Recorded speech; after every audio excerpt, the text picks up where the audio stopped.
Hi friends, welcome back to my channel. ఈరోజు నేను దోశల్లోకి ఇడ్లీల్లోకి కమ్మటి చట్నీ తయారు చేయబోతున్నానండి. ఈ చట్నీ జస్ట్ ఓన్లీ 2 ఇంగ్రీడియంట్స్తో మనం చేసుకోవచ్చు. చాలా బాగుంటుందండి, టేస్టీగా ఉంటుంది. అసలు 4 ఏంటండి, 5-6 ఇడ్లీ కూడా ఈజీగా తినేయచ్చు ఈ చట్నీతోటి, అంత బాగుంటుంది.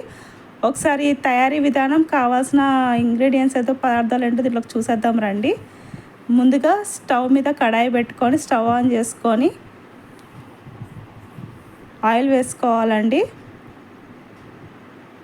ఇప్పుడు ఒక కప్పు నిండా పల్లీలు తీసుకున్నాను. పల్లీలు వేసేయాలి. దాంట్లో పల్లీలు వేసుకొని బాగా ఫ్రై చేసుకోవాలండి.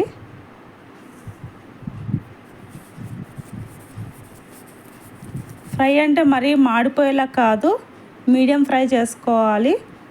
తర్వాత పచ్చిమిర్చి కూడా కొంచెం ఎక్కువనే వేసుకోవాలండి. నేనైతే 6-7 పచ్చిమిర్చి వేసుకున్నా. కొంచెం కారం ఎక్కువ ఉండాలనుకుంటే 2-3 పచ్చిమిరపకాయలు ఎక్కువ వేసుకోండి. చూడండి, మీడియం రంగులోకి రావాలి పల్లీలు అన్నవి. ఇలా వచ్చిన తర్వాత బాగా ఫ్రై చేసుకొని జస్ట్ ఈ రెండింటిని మిక్సీ పట్టుకుంటే చాలండి. మిక్సీ జార్లోకి ఇవి తీసుకోవాలి. పల్లీలు చల్లారిన తర్వాత మిక్సీ పట్టుకోవాలి. ఒక 5 నిమిషాలు ఆగి వేడి తగ్గిన తర్వాత మిక్సీ పట్టుకోవాలి. అందులోకి కొంచెం ఉప్పు వేస్తున్నాను. ఉప్పు, ఒక చిన్న సైజ్ అండి, జీడిపప్పు సైజ్ అంత చింతపండు వేస్తున్నాను అంతే.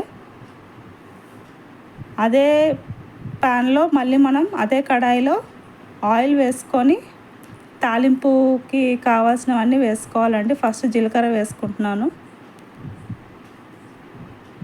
ఆవాలు, కరివేపాకు,